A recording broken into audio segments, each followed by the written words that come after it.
왕권을 가지고 오신 예수, 그 예수님을 본 제자들입니다.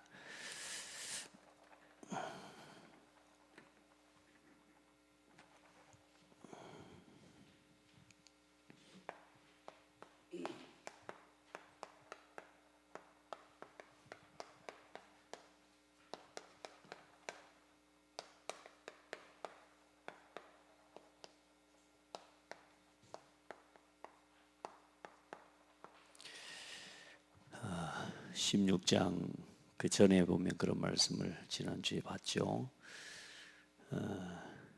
진실로 너희에게 이르노니 여기 서 있는 사람 중에 죽기 전에 인자가 그 왕권을 가지고 오는 것을 볼 자들도 있느니라 그랬습니다.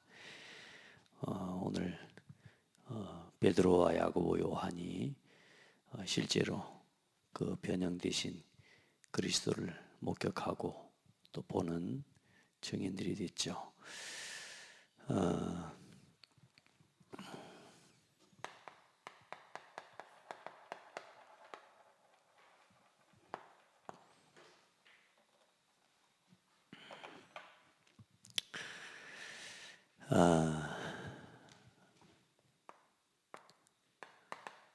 여러분, 뭐든지 날마다 안 되면 삶으로 체험하기가 어렵습니다. 날마다 1년 내내 추석 같은 명절이면 잘 살겠습니까? 재미있겠습니까? 근데 여러분, 복음을 알고 복음을 누리는 건 날마다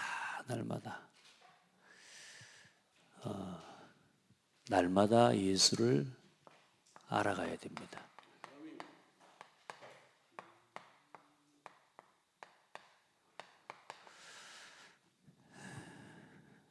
날마다 예수 그리스도를 성경은 그렇게 말씀합니다. 더 깊이, 복음을 더 깊이 알아라고 말씀하고 있습니다.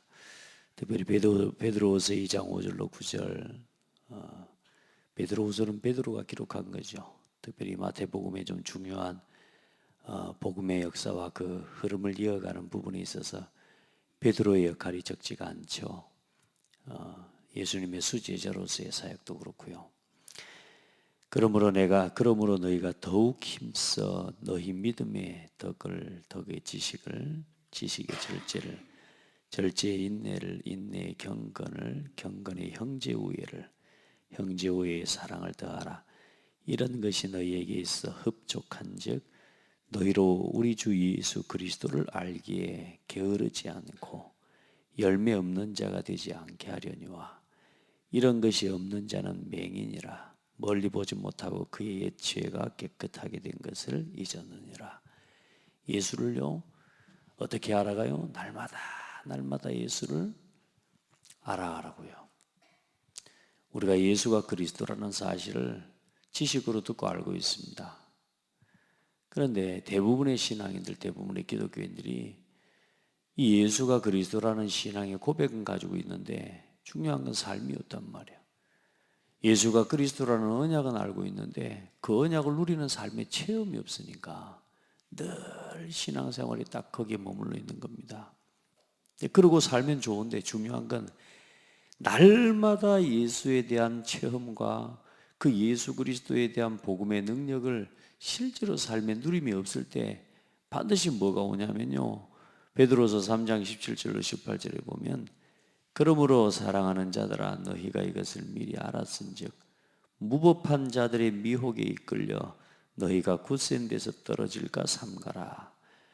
오직 우리 주 곧 구주 예수 그리스도의 은혜와 그를 아는 지식에서 자라가라. 영광이 있지와 영원한 날까지 그에게 있을지어다. 그리스도에 대해서 복음에 대한 이 그리스도의 사랑과 그 크기와 넓이와 깊이 높이 이게 점점 자라가라는 거예요. 우리가 예수를 믿고 구원받았다 그걸로 끝나는 게 아니라니까요. 끊임없이 사단은 우리를 공격하고요. 또 끊임없이 우리의 삶 자체가, 우리의 상태 자체가 자꾸 세상적이고 육신적인 것에 우리는 치우칠 수밖에 없어요. 그래서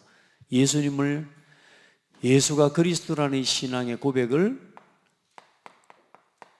고백으로만이 아니라 이제는 뭘로요? 실제 삶으로 여러분이 체험되어지는 게, 그 삶 속에서 날마다 예수가 그리스도구나, 예수만이 구원자구나, 내 모든 삶을 그 속에서 체험해가는 것이 너무너무 중요합니다. 그래서 이 예수 그리스도를, 우리에게 은혜와 평강이 그냥 주어지는 게 아니고 예수를 알므로 우리에게 뭐가 넘치냐? 은혜와 평강이 넘치는 삶이 돼요. 오늘은 베드로후서를 말씀을 본문에 먼저 보고 이렇게 갑니다. 예수 그리스도의 종이며 사도인 시몬 베드로는 우리 하나님과 구주 예수 그리스도의 의를 힘입어 동일하게 보배로운 믿음을 우리와 함께 받은 자들에게 편지하노니. 어떤 믿음이요? 보배로운 믿음이요. 이게 뭡니까? 예수를 그리스도로 믿는 믿음이거든요. 얼마나 우리에게 주신 이 믿음이 보배로운 믿음을 가진 자들에게 편지하노니. 하나님과 우리 주 예수를 알므로 은혜와 평강이 너희에게 더욱 많을지어다. 여러분요, 세상에서 살아가 봐도요, 같이 대화를 나눠봐도 예수를 알고 있는 깊이와 그 예수를 알고 있는 높이만큼요, 그 사람이 힘이 있습니다. 예수를 어떻게 알고 어떻게 누리느냐, 그만큼요 사람이 힘이 있다니까요. 그 사람이 힘이 있고 그 사람이 복되고 그 사람이요, 언제나 그 사람에게는 뭐가 있냐, 이게 그 사람에게만 있는 게 아니고 은혜와 평강이 전달이 된다니까요. 뭘 아는데? 예수를 아는데 그래요. 다른 걸 알아보니 세상 지식 그런 거 알아, 그거 세상 지식적인 것도 알면 알수록 굉장히 지혜로운 사람은요 굉장히 여유가 있습니다. 그 사람 옆에 있으면 이상하게 어때요? 편하고 좋아요. 그런데 예수를 아는 사람 옆에 있으면요 진짜 좋습니다. 예수를 진짜 믿고 아는 사람을 만나면요, 너무 좋아요. 그 사람을 닮고 싶고요, 그 사람이 누리고 있는 이 복음을 나도 누리고 싶고요. 근데 중요한 건 말로가 아닌 이 사람의 삶으로 보여지는 거거든요. 여러분에게 그런 은혜가 있기를 바랍니다.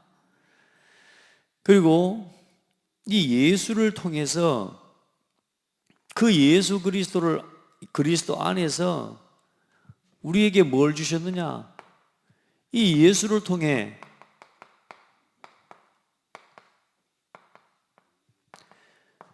참 감사하죠. 생명과 경건에 속한 모든 것을 그리스도 안에서 주셨다는 거예요. 우리가 예수를 지식으로만 알면 되겠습니까? 그래서 하나님이 이스라엘 민족에게요 율법을 주시고 언약을 주셨다면, 그게 출애굽기라면요 뭐냐? 이제 그 율법과 그 언약을 실제 삶으로 누리고 체험할 수 있는 레위기의 삶의 예배의 축복을 주신 거예요. 그러니까 여러분, 우리에게 예수를 지식적으로만 알미 있으면요, 그 사실상 그거요 어마어마한 짐입니다.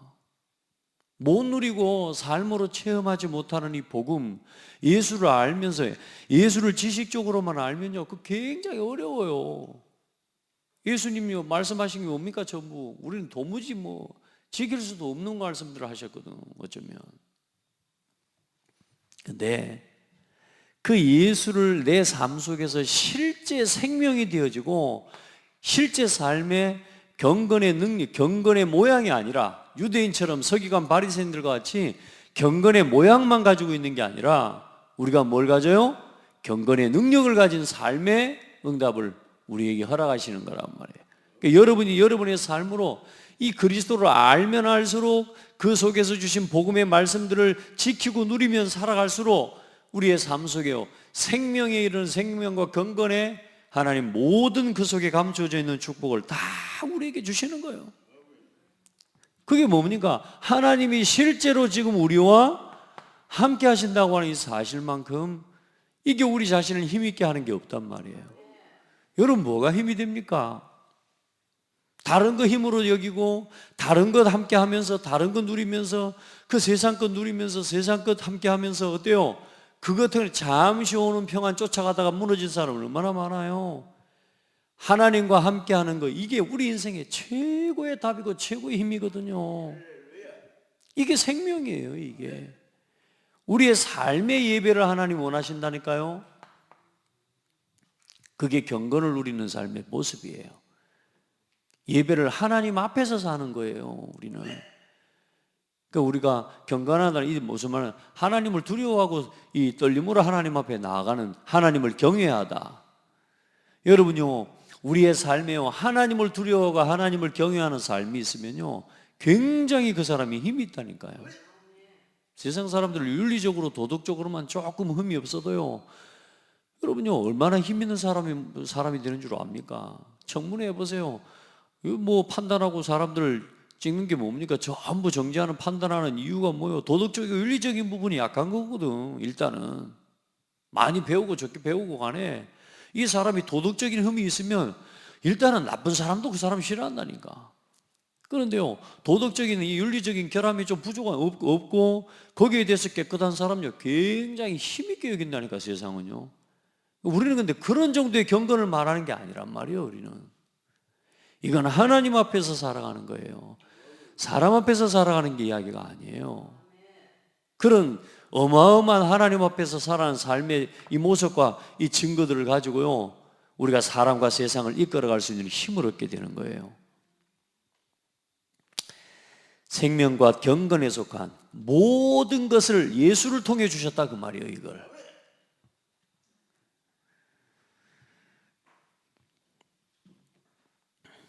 그가 그의 신기한 능력으로 생명과 경건에 속한 모든 것을 우리에게 주셨으니 이는 자기가 자기의 영광과 덕으로서 우리를 부르신 이를 알므로 말미암음이라. 예수 그리스도를 알므로 말미암아 우리가 더욱 더 생명과 건강의 모든 축복을 누리게 되어지는 거예요. 그로 인하여 우리가 어떻게 돼요? 예수로 인하여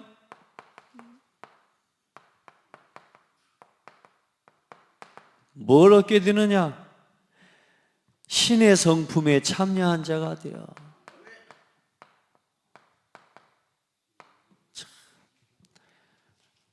우리가 하나님의 성품에 참여한 자가 됐다고 말이에요. 참 우리 같은 사람이에요. 우리가 하나님의 형상이에요. 아멘. 우리가 얼마나 큰 은혜를 입었습니까? 이로써 보배롭고 지극히 큰 약속을 우리에게 주사 이 약속으로 말미암아 너희가 정욕 때문에 세상에 썩어질 것을 피하여 신성한 성품에 참여하는 자가 되게 하려 하셨느니라. 아멘. 여러분, 진짜 하나님 앞에 날마다 예수를 알므로 인해서, 그를 통해서, 또 그로 인해서 날마다 하나님을 알아가는 지식이 자라가게 되기를 축복합니다. 그래서 오늘도 이만큼 하나님을 또 알아가고 체험하고 누리셔야 돼요. 이만큼. 그러니까 여러분, 이제 이 복음을, 예수 그리스도를 단순하게 지식으로만 알고 있는 게 아니고 진짜 여러분의 삶으로 하나하나 알아가지는, 내가 그래서 복음을 위해 살아가는, 이제 예수를 알면 알수록 어떻게 해요? 이제 이 복음을 위해 살아가는 삶의 도전들이 끊임없이 지속되는 거죠. 오늘 이 예수님께서 제자들과 또 그 제자들 중에 또 제자를 따로 부르셔요. 그리고 언제나 베드로와 야고보와 요한을 중요한 일이 있을 때마다요, 옆에 있는 다른 제자들은 기분 나빴을 것 같아.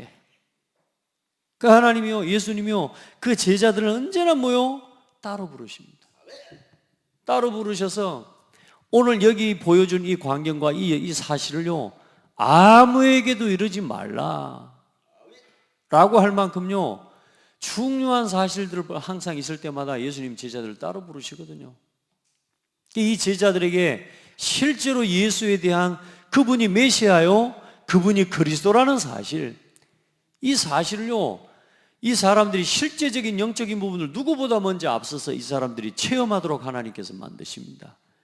그래서 여러분이 언제나 신앙생활도 제자 사역도요, 따로 사역입니다. 몽땅 다 데려다 놓고 절대로 제자 사역이 안 돼요. 사실 제자 사역을 제일 할 수 있는 좋은 시간은 새벽이거든요. 새벽에는 아무나 못 나와. 그래서 이 새벽 기도하는 시간이 어쩌면 제자 사역의 최고의 비밀의 시간인데요, 따로 모을 수 있는, 따로 모여질 수 있는, 또 따로 부른다고 또 다 옵니까? 따로 모일 수 있는 사람이 돼야 돼요.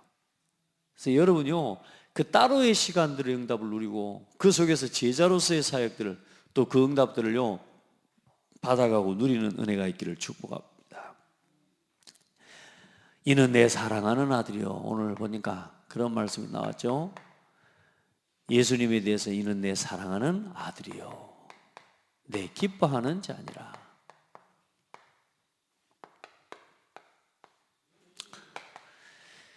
따로 높은 산에 올라가셨더니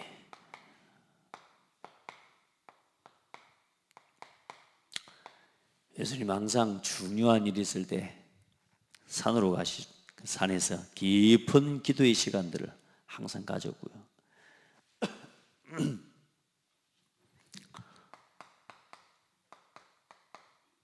베드로와 요한과 야고보요. 이 친구들이 다 뭐냐면 또 어부 출신이면서 같은 친척들이에요. 친척들. 이 베드로와 요한과 야고보. 참 이런 생각을 볼 때 참 복받은 형제들이다 막 이런 생각이 들기도 하고 그래. 어릴 때 제가 교회 다닐 때 신앙생활할 때 꼭 내가 꼭 베드로 같은 이렇게 마음으로 또 우리 친척들은 또 이래. 굉장히 그 시골 마을에 그렇습니다. 보면요, 이 형제들이 또 한 친척과 가정과 가문들이 예수를 알고 믿고 또 그런 후예와 그 후손들이 복음에 가장 소중하게 쓰임받는 그런 모습들을 보기도 하고 합니다만은, 왜 이들을 하나님 택하시고 부르셨을까요? 그런 고민도 질문도 해볼 수 있지만 그건 우리가 고민할 바가 아닙니다. 예수님 마음입니다. 누구 특별히 너는 성격이 좋으니까, 그럴 것 같으면 베드로 성격 더럽잖아요. 이거 굉장히 베드로 성격 아니거든요. 급하고 그래야 하는데, 어쨌든 예수님께서 왜 이들을 부르셨을까? 그런 것까지 고민하면서 연구할 필요는 없습니다. 그냥 예수님께서 부르셨습니다. 그런데 그 부름을 받았다는 게 감사할 일이고, 저와 여러분을 하나님이요 부르신 거예요. 택하시고 부르셨어요. 그 부르심에 대한 이유와 의미를요 계속 알아가게 하시는 겁니다. 예수님이 우리를 부르신 이유, 왜 복음을 주셨는지에 대한 이유, 왜 교회를 세우셨는지에 대한 이유, 왜 전도해야 되는지, 왜 선교해야 되는지, 왜 후대를 살려야 되는지, 왜 세계복음화해야 되는지, 거기까지를 이유를요 계속 알아가기를 원하시는 거예요. 교회만 왔다 갔다 하는 신앙, 그게 아니라니까요. 어쩌면요 여러분요 진짜 예수를 믿고 구원받았는데도 전혀 전도에 대한 도전이 없고 복음 전파에 대한 우리 마음에 도전이 없는 사람은요 사실상 죽은 신앙이나 다를 바가 없는 거예요. 이게 우리 신앙이 날마다 예수를 알아가는데, 날마다 복 주시는 예수 이거 말고 이제 내가 이 복음을 위해 죽어도 좋을 사람으로 예수를 알아가는 삶의 증거를 가져야 돼요. 우리는 늘 잘 되기를 바라거든요. 아니라니까. 예수를 알아가면 알아갈수록 어떻게 해요? 이 사람들이 전부 순교했다니까요. 이 예수 이름을 위해서 목숨을 걸었다니까. 이 야고보는 제일 먼저 초대교회에서 순교를 당한, 사도 중에 순교를 당한 사람이에요. 우리가 예수를 믿고 그 안에 구별되어 부름을 받았다. 그건요 우리가요 육신적인 안위와 육신적인 즐거움 이것을 얻기 위한 게 아니라니까요. 이제는 우리가 예수를 위해 죽어도 좋을 복음에 대한 진짜 하나님 앞에 증거를 체험하는 신앙으로 나아가는 거예요. 그런 신앙이 되기까지 여러분 진짜 응답을 누리기를 축복합니다. 사람들은 그럽니다. 목사님 그건 응답 아니잖아요. 죽는 건데. 죽는 게 응답이라니까. 우리 자꾸 어떤 삶의 육신적인 안위와 자꾸만 어떤 육신적인 편안 이런 것들을 추구하면서 자꾸 나가죠. 보세요.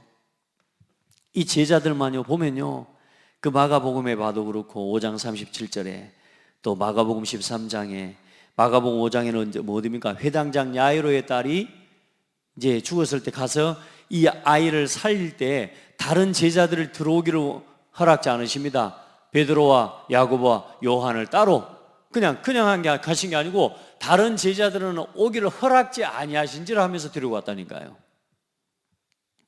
그런 사건들을 하나님 보여주시면서 이 제자들 많은 사람보다 진짜 거기에 대해서요 흔들리지 않고 이 복음에 대해서 또 메시아의 사역에 대해서 흔들리지 않을 제자들을 키워가시는 부분인 것 같아요. 마가복음 13장에도 예루살렘 성전의 멸망을 말씀하실 때 다른 사람들은 묻지 않습니다. 그런데 세 사람이 묻습니다. 언제 이런 징조가 있겠습니까를 베드로, 야고보, 요한이 세 사람이 물어요. 여러분 진짜요 복음에 대해서 진짜 하나님 앞에서 갈급한 마음, 간절히 하나님을 더 알고자 하는 마음들을 가지고 그 질문하는 사람들요 하나님 기뻐하시거든요. 여러분 복음에 대한 진정한 진짜 질문들을 회복하기를 축복합니다. 그리고 마태복음 26장에 보면 잡히시기 전날 밤에 겟세마네 동산에 가실 때 누구를 데리고 와요? 베드로와 요한과 야고보를 데리고 갑니다. 그렇게 그 중에 또 한 사람을 꼽자면 누구냐? 베드로입니다. 부활하신 예수님이 어때요? 예수님은 베드로를 찾아오셔서 직접 말씀하시죠. 다른 제자들이 아니고 베드로에게 묻습니다. 네가 나를 사랑하냐? 여러분 진짜 이 따로의 응답 속에 또 그 축복을 누리는 여러분의 신앙이 되기를 주의 이름으로 축복합니다. 그래, 제자들 앞에서 예수님이 어떻게 해요? 변형되신 예수님이요.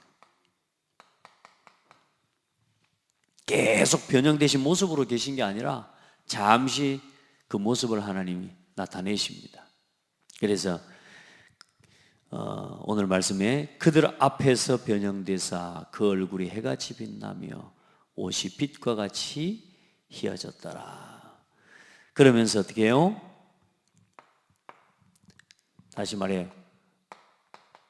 왕권을 가지고 오신 실제 이분이 메시아로서의 증거와의 모습을 제자들에게 보이시는 겁니다. 여러분 진짜 이제 눈으로 여러분 갑자기 막 환하게 막 보이고 그렇게 깨닫지 마시고 이미 그리스도를 선지자로, 제사장으로, 왕으로 믿는 게 이걸 보는 거하고 같은 이야기입니다. 이제 여러분 더 이상 막 보여달라고 애쓰지 마시고 여러분이 들은 이 복음을 깨닫고 누리는 삶이 되도록 날마다 예수를 알아가는 삶이 되길 바랍니다. 그래서 이 왕권을 가지신 그리스도의 이 예수님이 나의 구주가 되시고 내 인생의 진짜 배경이심을 체험하고 누리세요. 여러분 이 예수님께서 여러분과 함께 계시고 오늘도 우리와 함께 계시는 사실을 믿고 누리게 되기를 바랍니다. 그때 뭐요? 모세와 엘리야가 예수님과 함께 대화하는 걸 보는 거예요. 얼마나 신기합니까? 진짜 얼마나 놀랍습니까? 누가복음에는 그렇게 기록하고 있거든요. 9장에 기도하실 때 그 용모가 변화되고 그 옷이 휘어져 광채가 나더라. 문득 두 사람이 예수와 함께 말하니 이는 모세와 엘리야라. 영광 중에 나타나서 장차 예수께서 예루살렘에서 별세하실 것을 말할세. 여기 이제 마태복음에서는 조금 그 자세한 내용이 또 없지만 누가복음에는 뭐라고 기록하고 있어요? 예수님께서 장차 예루살렘에서 십자가에 못 박혀 죽으실 것에 대해서 이 모세와 엘리야가 함께 말하고 있는 거란 말이에요. 이런 광경을 지금 볼 때 어떤 일이 일어나겠습니까? 참 놀랍지 않습니까? 모세는 실제로 이스라엘 민족에게 유대인에게 있어서 모세와 엘리야는 굉장히 중요한 사람들이거든요. 그렇잖아요. 특별히 또 엘리야는 뭐냐? 말라기 4장 3절에 보면 뭐라고 기록하고 있냐? 이 고난의 때가 오고 고난의 때가 이럴 때에 먼저 누가 오리라 그랬냐면 엘리야가 먼저 올 것이라 이렇게 말씀하고 있거든요. 그건 다음 장에 좀 설명으로 함께 나누겠지만, 이 이스라엘 민족에게 있어서 모세와 엘리야는 아주 중요한 신앙에 있어서 중요한 사람들이에요. 율법에 대한 중요한 이 이스라엘 민족에게 살아가는 삶의 지표가 되어주는 율법의 모세 오경, 그들이 붙잡고 있는 가장 중요한 신앙의 원리를 가지고 있는 사람이라. 여기 모세에 대한 그들의 생각은 굉장히 큰 거란 말이에요. 근데 모세와 엘리야가 그들 앞에 나타났으니 베드로가 볼 때 얼마나 속된 말로 좋겠습니까?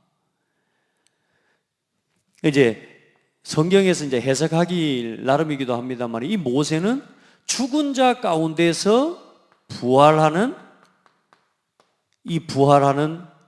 그 대표자로, 또 엘리야는 뭐냐? 죽음을 맛보지 않고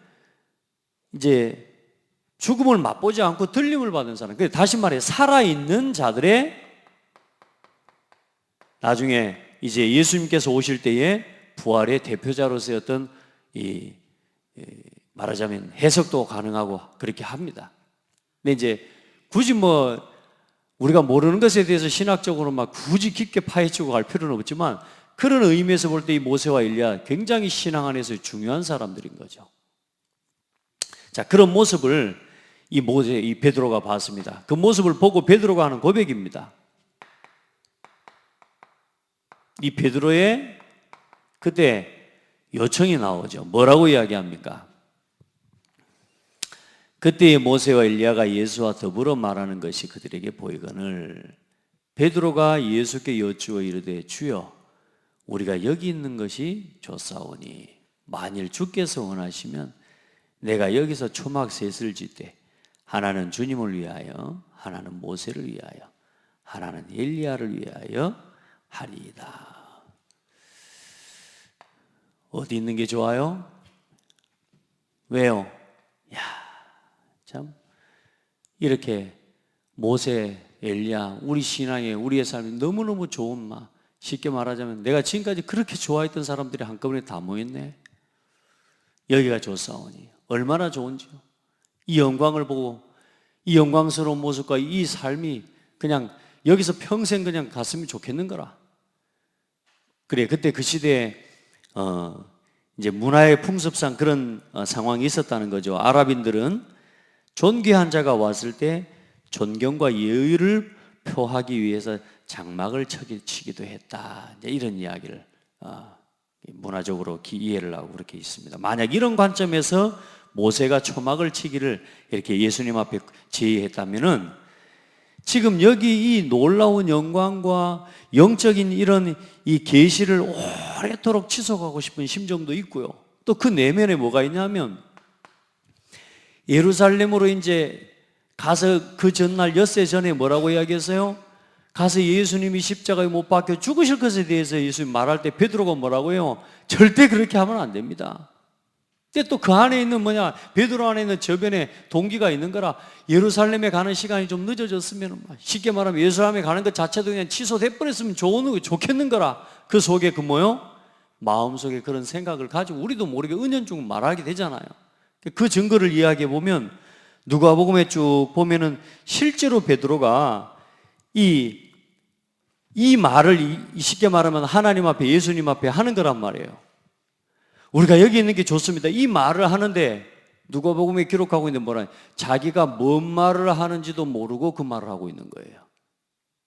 거기에 대해서 누가는 자세하게 그 어떤 베드로가 가지고 있는 감정과 이런 부분들이 그 사람들의 실제적인 사람의 상태까지, 개인적인 부분까지 구체적으로 기록을 해놨죠. 근데 뭐라고 기록해놨냐면요, 베드로가 이 말을 하면서도 자기가 뭔 말을 하는지를 모르는 거라. 두 사람이 떠날 때 베드로가 예수하고 그랬어요. 쭉 이야기하면서 하나는 모세를 위하여, 하나는 엘리야를 위하여 하사이다 하되 자기가 하는 말을 자기도 알지 못하더라. 우리 안에 숨겨져 있는 내적인 동기, 우리 신앙생활이 굉장히 중요한 부분이에요. 베드로가 알고 있는 신앙의 기준들, 또 자기가 가지고 있었던 생각들, 예수님이 하나하나 치유하시거든요. 근데요, 베드로가 뭐라 그래요? 우리가 여기 있는 게 좋습니다. 하나는 엘리야를 위하여, 하나는 모세를 위하여, 하나는 예수님을 위하여 우리가 초막셋을 짓고 여기서 삽시다. 이 말을 자기가 의식하고 생각하고 한 게 아니고 자기도 자기가 뭔 말을 하는지 모르고 하는 거라니요. 우리 안에 있는 이미 먼저 들어가 있는 신앙의 기준들이요, 복음의 사역들을 굉장히 크게 막을 때가 많습니다. 그리고 이 여기서 계속 있자는 말은 뭔 말입니까? 지금 저 산 아래에 복음을 듣지 못하고 예수 그리스도의 복음을 알지 못하고 무너져가고 있는 수많은 사람들에 대한 생각은 없는 거라. 일단 여기 있는 게 좋아. 여기 사는 게 좋아. 우리 안에 보이지 않지만 예수님께서 십자가의 죽으심으로 반드시 고난과 그 고난을 통한 십자가의 죽으심으로 말미암아 완성되어질 메시아의 사역, 그거 없이 안식을 얻었으면 좋겠다. 우리 안에 고난 안 당하고 우리가 어려움 당하지 않고 우리가 예수님이 십자가의 고난 없이 그냥 이대로 그냥 하나님 나라 영원히 지속되고 이 좋은 시간이 그냥 영원히 지속됐으면 좋겠는 거라. 그래서 거기다가 그렇게 기록했습니다. 십자가 없는, 거기다 부활보다는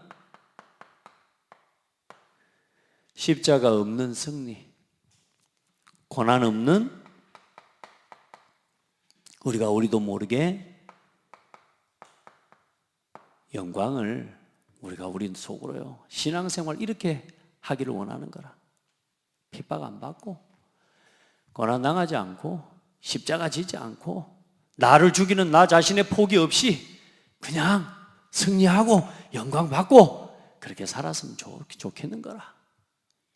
내 삶에 나의 자신을 치유하고 돌이키고 나 자신을 하나님의 말씀 앞에 복종시키는 신앙의 연단과 도전 없이 그냥 응답받고 그냥 성공했으면 좋은 거라. 여러분, 십자가 없는 부활과 승리가 없습니다. 반드시 죽으셔야 되거든.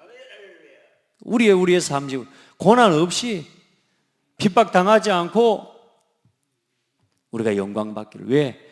우리는 죄 때문에 죄인이라니까요, 여러분. 여러분, 예수님께서 당하신 모든 십자가와 십자가의 고난이 누구의 죄를 사하시기 위한 거예요? 나의 죄를 사하시기 위한 거라니까. 근데 쉽게 말하면 그거 하지 못하게 막 붙잡고 있는 거라니까. 여러분, 지금도 똑같습니다. 예수님께서 우리가 당할, 또 우리가 앞으로 복음을 위해서 당해야 될 제자들의 고난과 그 모든 것을 위해서 예수님께서는 먼저 모든 걸 당하셨다라고 말씀하셨습니다. 우리에게 하나님 평안을 주시고 선물 주신 게 아니고 우리에게 십자가를 선물해 주고 가셨다니까요. 이 십자가라는 건 다른 게 아니에요. 복음을 지키기 위한, 영적인 사탄과의 싸움에서 승리하기 위한, 우리 육신적인 안위와 육신적인 막 세상에 나 육신 성공 중심에 그걸 지키기 위한 싸움을 위해 주신 무기가 아니고 정말로 예수가 그리스도라는 신앙의 고백과 날마다 예수를 알아가는 이 복음의 삶을 두고 하나님께서 우리에게 십자가와 고난을 선물로 주셨다니까. 이게 고난이 아니라 영광에 이르는 길이에요. 십자가가 아니라니까 여러분, 우리가 승리하는 길입니다. 눈에 보이지 않는 영적 싸움에 승리하는 길이라니까요.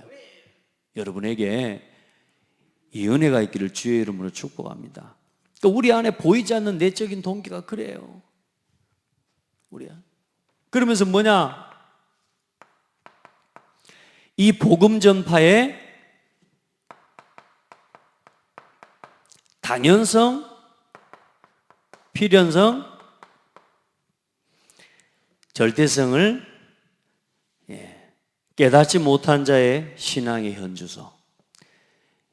이 복음만 전해야 되는 이유와 이 복음 전해야 될 당위성을 깨닫지 못한 자의 현주소는 뭐냐? 마태복음 25장 24절로 29절.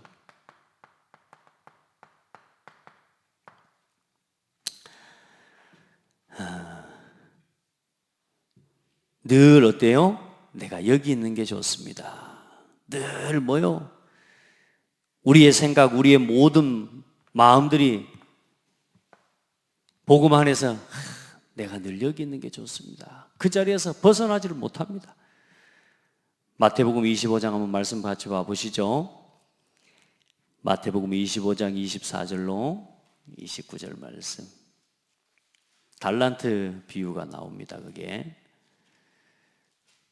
하나님이 우리에게 주신 복음의 능력, 이거 날마다 알아가고 누리고 살아가야 되는데 24절부터 봅니다. 한 달란트 받았던 자는 와서 이르되 주인이여 당신은 굳은 사람이라 심지 않은 데서 거두고 해치지 않은 데서 모으는 줄을 내가 알았으므로 두려워하여 나가서 당신의 달란트를 땅에 감추어두었나이다. 보소서 당신의 것을 가지셨나이다. 그 주인이 대답하여 이르되 악하고 게으른 종아 나는 심지 않은 데서 거두고 해치지 않은 데서 모으는 줄로 내가 알았느냐. 그러면 내가 마땅히 내 돈을 취리하는 자들에게나 맡겼다가 내가 돌아와서 내 원금과 이자를 받게 하였을 것이니라 하고 그에게서 그 한 달란트를 빼앗아 10달란트 가진 자에게 주라. 무릇 있는 자는 받아 풍족하게 되고 없는 자는 그 있는 것까지 빼앗기리라. 아멘. 여러분 보세요. 우리에게 주신 이 신앙의 이 복음의 능력과 복음 안에 있는 축복들, 사실상 우리에게 주신 복음과 십자가의 비밀은 요구하라고 주신 겁니다. 복음 전파하라고 주신 거예요.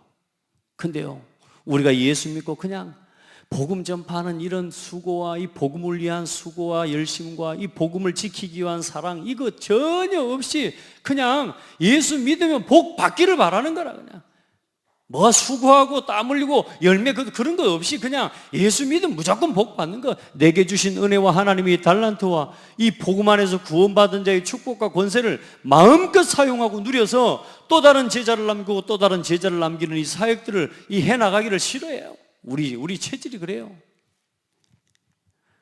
여러분, 여러분에게 주신 작은 거 아무거나, 그 작은 거 달란트 중에 달란트가 뭡니까? 말씀드렸잖아요. 직분입니다. 여러분에게 주신 여러분에 맡기신 직분 잘 감당하시기 바랍니다. 진짜 얼마나 이게 소중한 달란트인 줄 압니까? 이 달란트요, 이게 우리에게 맡겨주신 최고의 선물이에요. 이 예수 이름 하나를 가지고 모든 것을 다 누릴 수 있도록, 생명과 경건에 속한 모든 것을 누릴 수 있도록, 하나님의 은혜와 평강을 알아가고 누릴 수 있도록 우리에게 주신 최고의 비밀, 직분의 축복입니다. 여러분에게 주신 직분, 그건 하나님이 위로부터 주시는 겁니다. 위로부터. 절대로 세상에, 여러분요, 줄반장도 하나님이 세우신 거라니까요. 내가요 참 아들이 되고 딸이 되고요, 그것도 위로부터 하나님이 주신 겁니다. 우리의 성별을 구분해 주신 분이 하나님이세요. 아들로 딸로.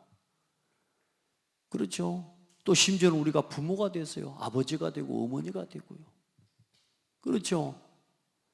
그런데 세상에 그 모든 걸 다 가졌다 할지라도 하나님 자녀 아니면 아무 의미 없는 직분이요. 그 인생의 짐이요. 사람이 세상에서 그리스도 모르고 복음 없이 하나님 자녀의 신분 없이 그 직분을 누리지 못하고 세상에서 아무리 직분을 많이 가져보세요, 전부 짐입니다, 인생에. 그런데 하나님 자녀, 그 축복 안에서 우리에게 주신 성도라고 하는 직분, 구원받은 성도에게 주신 또한 뭐요? 교회를 세워가는 그 교회에 하나님 머리를 삼고 그리스도를 머리로 삼고 그 안에서 우리가 세움을 받은 그 직분들을, 그 그리스도의 몸을 세우기에 받은 직분, 이거 잘 사용하셔서 하나님 앞에서 남기는 신앙이 되시기 바랍니다. 그렇게 더 받은 자는 더 받게 된다니까요. 그러니까 여러분, 직분 어디 잘 그냥 모아놓는 그 소중하게 여기듯이 말이요, 막 어디다가 숨겨놓지 마시고 날마다 사용하시길 바래요. 예. 그리고 이 복음 전파의 시급성을 깨닫지 못한 사람은 어느 날 어떻게 되냐? 베드로후서 2장에 보면 어느 날 미혹에 끌려 무너지는 신앙이 되어버립니다. 여러분, 우리에게 주신 이 복음 전파라고 하는 이 사명과 이 축복, 이 당연필연 절대성을 모르면은요, 어떤 일이 일어나냐? 어느 날 내 삶이 당연히 어디로 가버렸냐? 나 중심, 육신 중심, 결국은 세상의 성공 중심으로 가버립니다. 또 우리 신앙이 그렇게 되게 돼 있다니까. 복음 전파에 모든 우리 인생의 방향을 맞출 수 있어야 돼요. 거기까지 이르도록 예수님께서 이 베드로를요 끊임없이 말씀으로 자꾸 지도하시는 겁니다. 오늘 여러분요 말씀을 통해 자꾸 간섭 받으시길 바랍니다. 예.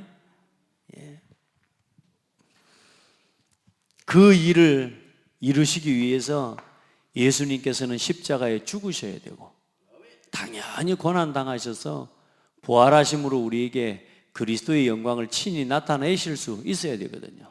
근데 지금 베드로가 뭘 맡고 있는 거예요? 지금 이 암묵적인 보이지 않는 내적인 숨은 동기와 이 계산을 가지고 자기도 모르는 숨겨져 있는 이 내적인 동기를 가지고 복음의 사역을 가로막고 있는 거라 이게.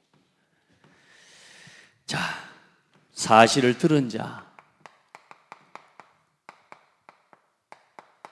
듣고 본 자, 그리고 가진 사람이 증인입니다. 이 베드로가 사도행전 2장 32절로 36절을 보면 이제는 어떤 신앙까지 자라갑니까? 우리가 다 이 일의 증인이로다.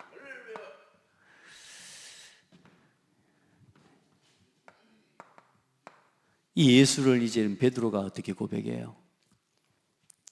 이 십자가와 고난과 영광, 십자가와 승리의 뭐라? 우리가 증인이다. 여러분 그런 증인이 되기를 축복합니다. 우리의 삶을 통해 그리스도가 체험되어지기를 축복해요. 베드로가 실제로 이 베드로후서 1장 16절로 18절에 보면 그 베드로후서 1장을 한번 펴놓고 말씀을 받으십시다.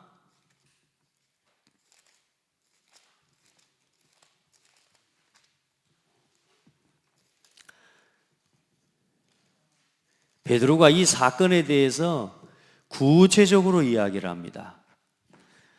베드로후서 1장 16절로 18절 같이 한번 읽어봐요. 이제 베드로가 오늘 이 마태복음 17장에 있었던 이 사건을요 베드로가 구체적으로 자기가 어떻게 그리스도를 증거하고 그리스도를 설명하면서 베드로가 이제 이야기를 하는 겁니다. 그 베드로 이 성도들에게 함께 봅니다. 우리 주 예수 그리스도의 능력과 강림하심을 너희에게 알게 한 것이 교묘히 만든 이야기를 따른 것이 아니요 우리는 그의 크신 위엄을 친히 본 자라. 자 보세요. 우리가 말하는 이 그리스도의 실제적인 능력과 강림하심, 참 하나님께서 이 땅에 오신 그 사실을 우리가 교묘히 꾸며내어서 만든 말이 아니다. 나는 이 사실을 친히 본 자다. 이런 이야기를 지금 하고 있는 거란 말이에요. 보세요. 17절에 지극히 큰 영광 중에서 이러한 소리가 그에게 나기를 이는 내 사랑하는 아들이요 내 기뻐하는 자라 하실 때에 그가 하나님 아버지께 존귀와 영광을 받으셨느니라. 자, 이때에 뭘요? 예수님께서 친히 실제로 변형되시면서 왕권과 이 하나님의 영광을 가지고 오실 그라고 하는 사실에 대한 증거를 베드로가 봤다 그 말이요. 내 사랑하는 아들이요 기뻐하는 자라. 그 속에서 하나님 앞에서 그 어마어마한 존귀와 영광을 확인한 거예요. 베드로가 직접 봤다. 그 이야기를 이렇게 묘사하는 게 아니고 간증하고 있다니까. 이제는 그 그리스도를 뭐한 사람이 됐어요? 베드로가 체험한 사람이 되어버렸다니까. 그래서 뭐라 그럽니까? 이 소리는 우리가 그와 함께 거룩한 산에 있을 때에 하늘로부터 난 것을 들은 것이라. 할렐루야. 듣고 본 자, 가진 자. 여러분 이제 오늘 이 여러분의 삶을 통해서 말씀드렸지만 여러분의 삶을 통해서 그 하나님의 말씀의 음성을 들으시기를 바라고, 여러분의 삶에 문제와 사건이 있을 때마다 여러분에게 들은 오늘 이 강단의 말씀이 여러분의 삶의 그 순간에 하나님의 음성으로 들려지는 이 은혜를 입기를 바랍니다.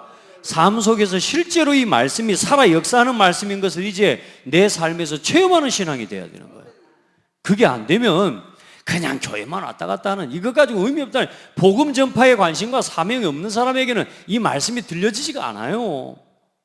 우리 성도들은 이 신앙으로 자라가기를 주의 이름으로 축복합니다. 그래요. 이 베드로후서 이 1장 16절로 18절에 크신 위엄과 존귀와 영광을 받으신 예수의 또 그 사실을 본 예수의 증인이 되기를 주의 이름으로 축복합니다. 우리 안에 진짜 여기가 좋사오니 하면서 그 버티고 앉아있으면 안 됩니다. 여러분 여기서 빨리 벗어나오셔야 돼요. 그리고 뭐라고 말씀합니까? 너희는 그의 말을 들어라. 누구 말을 들어야 됩니까? 예수의 말씀, 복음의 말씀을 들어야 돼요. 엘리야, 모세가 그들에게 단 한마디 말하고 간 것 없습니다. 예수님의 말씀 들으면 됩니다. 그래서 오직 예수만이 그리스도 되심을 여러분 날마다 철저하게 체험하시기 바랍니다. 오직 누구만 남았더라? 예수만 남았더라. 아멘. 여러분의 신앙과 여러분의 삶에 딴 게 보이면 안 돼요. 오직 예수만 보여야 돼요. 오직 예수만 남아야 돼요. 자, 그래서 여러분 언제나 제자의 모임과 그 제자의 따로의 모임 속에 여러분이 함께하는 사람들 되길 바랍니다. 언제나 복음 중심과 말씀 포럼하는 자리를 여러분 놓치지 마세요. 교회에 어디를 통해 뭘 통해 여러분은 복음을 체험하렵니까? 교회와 교회 안에서입니다. 아멘. 교회 안에서입니다. 교회 안에서. 여러분 다른 데서 교회를 복음을 체험하는 게 아니에요. 교회를 통해서 복음을 체험해요. 저는 여러분요 늘 여러분 교회와 가까운 신앙이 되어야 된다는 거예요. 여러분 신앙이요 이 다른 주일날 예배 한번 드리고 끝나는 신앙 되면 안 돼요.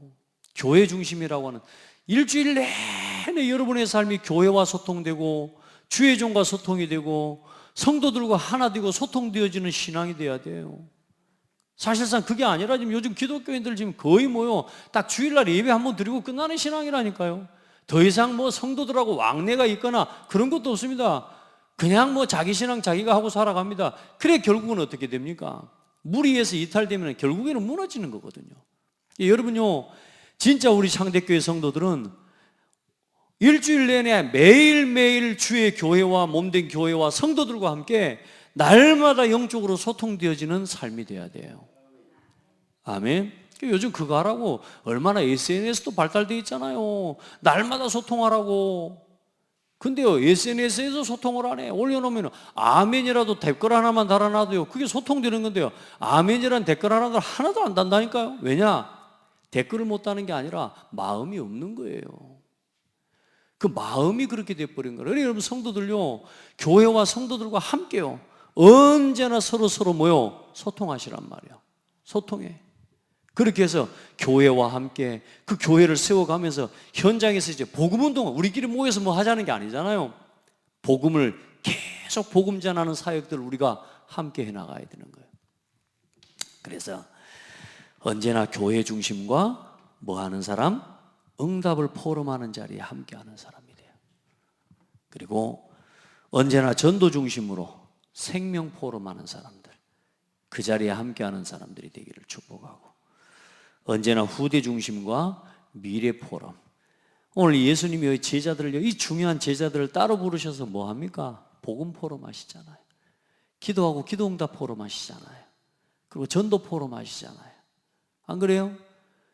베드로에게 오셔서 후대에 대한 얼마나 가슴에 남을 포럼을 하고 하시는 내 어린 양을 먹이라.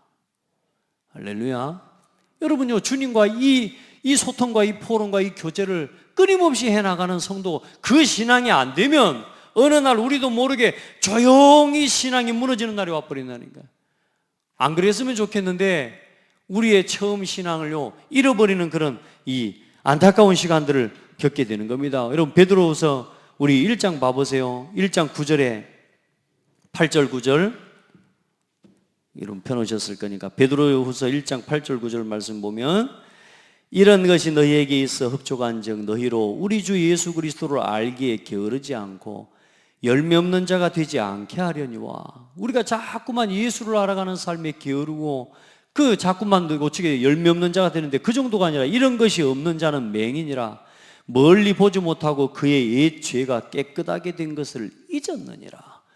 내가 예수 이름으로 구원받은 구속의 은혜까지도 잊어버리는 삶이 되어버리는 거예요. 우리 신앙이 거기까지 나가면 되겠습니까? 여러분 2장 20절에 보면 만일 그들이 우리 주 대신 구주 예수 그리스도를 알므로 세상의 더러움을 피한 후에 다시 그 중에 얽매이지 않고 지면 나중 형편이 처음보다 더 심하리니.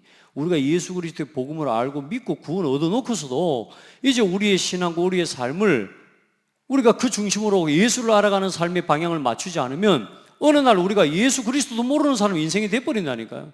왜 내가 예수를 믿는지도 모르는 신앙이 돼버리면 되겠습니까? 그 나중 내가 예수 안 믿기 전보다 예수 믿다가 낙심되고 예수 믿다가 포기돼버린 신앙이 나중에는요 더 심각하게 예수를 갖다가 욕하고 예수를 갖다가 핍박하는 신앙이 돼버리더라니까요. 그런 사람들이 돼요. 우리의 신앙이요 복음 안에서 사단은 끊임없이 우리를 속이고 우리를 공격합니다. 그래서 언제나 여러분의 신앙이 언제나 복음 중심으로, 교회 중심으로, 전도 중심으로, 후대를 중심으로 미래 포럼하는 사람, 그리고 세계 복음화를 중심으로 여러분 문화 포럼을 하는 그런 고민과 그런 여러분요 시간들이 있어야 돼요. 특별히나 우리 이제 주일이 되면 우리가 함께 모여서 성도들 간의 기간별로 이 응답을 서로 포럼하고 매일매일 서로 SNS로도 소통하면서 이제 만나서 또 뭐예요? 함께 모여서 이 하나님이 주신 은혜와 응답을 나누고 교제하고 기도하면서 어떻게 이 지역을 살리고 복음을 전파하고 우리 후대를 살릴 것인가를 또 고민하고 기도하고 소통하는 이런 시간을 반드시 가지셔야 됩니다. 그래 주일날 아침에 여러분 이제 마치고 가셔서 9시에는 두기고 모임을 또 합니다. 여기 모여서 그 응답을 소통들을 또 함께 하고요. 그리고 우리 주일학교 기관들 모여서 렘넌트들이 또 모여서 함께 소통하고 함께 교제하고. 할렐루야. 여러분 이런 시간들이 계속 일어나야 돼요. 우리 교회 그래서 있는 건 다른 게 아니라니까 전부 렘넌트 데이 또 모든 기관별 모임 예배 헌신 예배 또 모든 이 예배들이 전부 뭡니까? 이게 성도의 하나님 복음의 포럼의 시간이란 말이에요.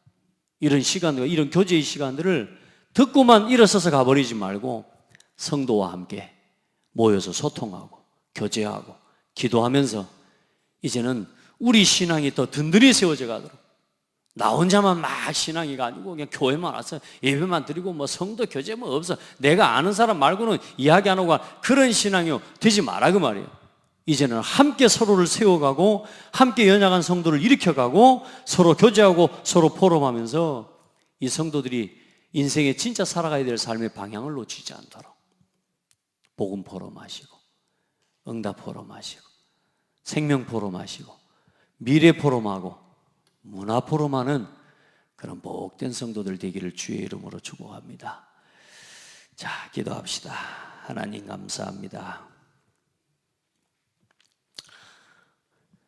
실제 그리스도가 되신 예수님을 이 베드로가 또 왕권을 가지고 오신 예수를 목격하고 이제 그 예수의 복음을 위해 이제는 어떤 핍박도 고난도 예수 복음을 위해 맡기신 십자가를 달게 지고 이 복음 증거하기를 위해 생명을 드렸던 제자들과 같이 오늘 이 시대에 이 복음이 증거되는 일을 위해 또 증거되어야지만 될 이 복음의 사역을 위해 부름을 받게 하시고 이 복음 전파의 당위성을 깨달은 제자로 성도로 우리를 불러주셔서 감사합니다. 하나님 이제 예수를 위해 날마다 살아가게 하시고 이 복음을 위해 날마다 우리에게 주어진 귀한 일들을 감당할 수 있는 은혜를 더하시고 이 예수의 복음을 위해 내게 맡기신 직분을 감당하기에 하나님 부족함이 없도록 성령의 충만함과 오력을 더 입혀 주옵소서. 날마다 우리 혼자 할 수 없는 일이기에 이 믿음의 성도들과 함께 교제하고 소통하며 주의 몸된 교회를 세워가며 이 지역의 복음 운동을 위한 사역에 함께 할 수 있도록 은혜를 더하여 주옵소서. 오늘도 주의 날 종일 하나님의 말씀 안에서 하나님 우리에게 보여주신 이 기록된 성경의 말씀을 통해 하나님의 음성을 듣는 귀한 날 되게 하여 주옵소서. 살아계신 예수 그리스도 이름으로 기도합니다. 아멘.